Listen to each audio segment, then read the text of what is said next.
All right. Hi, everyone. My name is Gary Chen, and I'm one of the co-founders of Raise Robotics. And today I want to tell you a little bit about our company and share a couple of the challenges that we faced in getting to where we are today. Also, some of the challenges that we also foresee on the road ahead. All right. To kick things off, I'll just show a quick video of our machines and what they do on site today. Some of these applications are still in prototype and some of them are deployed in production. So we built these mobile manipulators for construction sites, and they can either have a single arm or dual arm. And we also have the ability to do these tool changes on the end effectors. This is one of the applications we developed, which is actually doing layout, similar to what you saw earlier with HP site print, but specifically on locations that are really hard for people to access. We also developed an application for doing some simple assembly tasks, again, on the edge of the building, installing these brackets that the exterior walls or the facades of the buildings actually hang off of. We also, let me just skip ahead a bit, do some work on data collection, helping our customers actually inspect buildings and know so that they know if things are out of tolerance and be able to fix those problems early on so that they don't end up causing significant rework. Sorry, it's not letting me skip.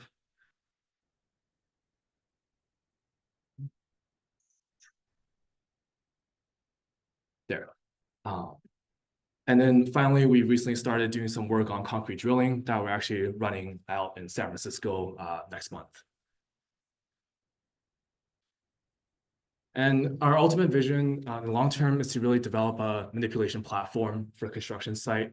We hope that we can build a shared technical foundation across multiple applications and really try to solve some of the most critical problems that are hindering the ability to deliver more robotics out on construction sites today. And even though we have this big vision to really get started on a product, I would say that we really need to focus and pick a certain set of problems. And that was actually a very challenging problem itself when we first started a company. Construction is a very diverse industry, and there's a lot of different types of tasks, a lot of different subsectors. We personally chose to go after construction of buildings because we thought this was a very interesting space. And we saw the world needed a lot more of these buildings. But even in constructing a single building, there's a lot of steps that you need to take. And each of those steps, there's a multitude of tasks that people perform today. And so really drilling in on specific tasks or set of tasks takes a lot of time, a lot of conversations with customers to figure out where we could really add value. We ended up going after building facades, the exterior walls of the building as the first step, because we saw this was an area that had a really good set of traits to make it suitable for automation.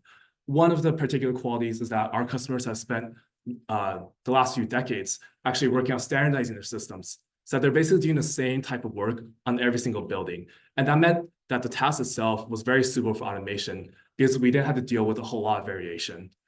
The other thing that's really nice about facades is that it's usually one of the most expensive, if not the most expensive part of any building. And so contractors are always looking to save time and costs on this particular scope of work. And finally, the work today is very challenging. If you look here on the right-hand side, a lot of the work that people need to do, it always happens on the edge of the building, which is literally a cliff. And so people are always working on the edge. They need to be tied off with safety gear, and it's a very physically hazardous type of job. And so once we found, our initial problem space to tackle, we started building robots and getting them out in the field and testing them. And this, I think, was very critical for our company. Actually, the first robot we ever got to site was something that Henning, previous speaker, helped us set up. And I still remember how we got that project. So I think about a month after we started a company, I got a call with Henning. He was like, hey, I'm interested in this idea. Let's try to see if we get you on site. A couple of weeks later, he sends me an email, sets me up with a meeting in Sacramento with the site superintendent. I go to a meeting, I show him a set of slides, and the site superintendent says, hey, I like your idea. Let's see if we get a robot out next month. I told him, could you give me 6 weeks? Because I don't really quite have a robot yet. I just have this simulation, and I'll try to get it on site. And luckily, we made it. We literally put 2 UR arms on a wood caster. Those are actually purchased used from Covariant. And we ended up getting a demo working that told us that something like this could work. And from there, we just kept making more and more iterations. And I think one of the things that really helped us out here was having customers who were really supportive, especially supportive when we had failures. Because as anybody who's really built robots knows, it's not a perfect journey, and there's a lot of bumps on the road, sometimes literally. And this was actually something Henning saw as well. But now we have robots working in production on actual construction site, and we actually have a couple thousand hours of operation now. And we've really delivered value to our customers. All the companies that we've worked with, they've continued to work with us project after project, and they've really supported us. And we see that there's a lot of interest in really delivering more automation to this industry. And I would say that one of the things that we're trying to do now is to really set us up to be able to really scale our solution. When you start delivering robots on site, I would say that everything that can go wrong does go wrong, especially when you start looking at manipulation problems. Once you start need to make contact with the environment, really your robot can literally run into anything in the world. And that's one of the major sources of challenges in delivering some of our machines to site today. A lot of different types of conditions where, if you were just looking at a plan or construction standards, you really don't get those details that are necessary in order to make your machines really fully functional. And then you start running into issues with your software, your hardware, as well as operator errors. And these are all things that you solve one by one in order to get your product to a really deployable state. But I would definitely say that it's not a purely robotics problem once you start delivering a product into the industry. And one of the things that we always think about whenever we see a new problem on site is whether this is something that we can solve by making the problem easier, or do we actually have to make the robot better? And here I have two examples. So one of these is some of these obstacles you see on site. So when you build a building, typically today, how contractors like to do it is they'll start the structure, but they'll chase the structure up with the facades and interior afterwards. So do it floor by floor. And what happens is that there's a scheduling problem.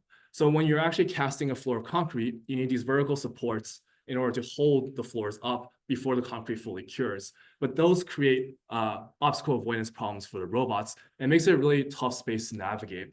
But the nice thing is that because there's a schedule in place, this is something we actually don't have to solve. We can simply wait for those posts to be removed, and we don't have to really try to wrestle with that robotics problem, and instead turn into more of a scheduling operations problem.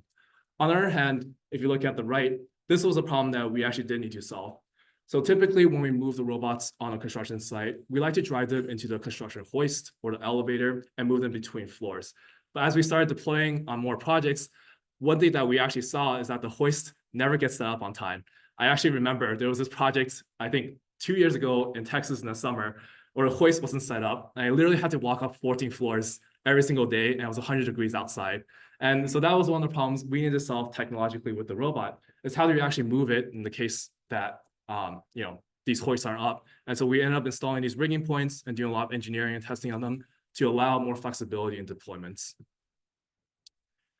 But I would say that even though there's a lot of these challenges in deploying robots on construction sites, this is a growing space. And we do see that there's a lot of new companies coming out every year. And I would say that contractors today are really interested in more automation solutions. And this is definitely a great space to work in. And especially if there's any researchers here who are looking